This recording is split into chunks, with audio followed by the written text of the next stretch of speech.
Let's try using quadratic formula to factor this quadratic equation. None of our other methods will work, so we go with quadratic formula, which we need to know off by heart.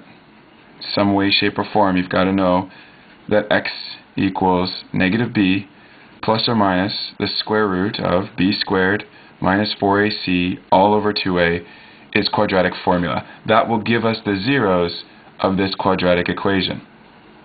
The a is the coefficient of the x squared, the b is the coefficient of the x, and the c is this constant term.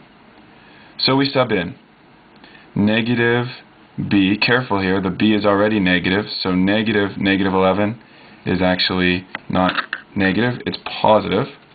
So we have negative 11, positive 11, plus or minus the square root of the negative 11 squared minus 4 times a, which is 3, times c, which is 5. All of that, we must remember the fraction, is divided by 2 times a, which in this case is 3. So x equals 11 plus or minus the square root of 121 minus 4 times 3 times 5, which is 60. Whoops. And I wrote 11 squared is 120. It's 121.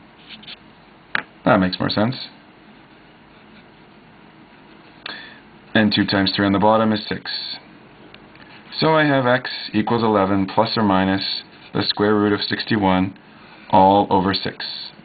At this point, I like to separate it into two parts and say, look, either x is 11 plus the square root of 61 divided by 6, or x is 11 minus the square root of 61 all divided by 6. And now I'm going to use my calculator to get both answers. So what's 11 plus the square root of 61 equals, divide by 6, I get 3.135 approximately. I knew they were going to be approximate because I knew square root 61, well, I should make that square root cover the whole thing. Since square root 61 is not going to be a nice number, I knew that I was going to have a rounding. Let's try the second one. 11 minus square root 61 divided by 6, and I get 0.531.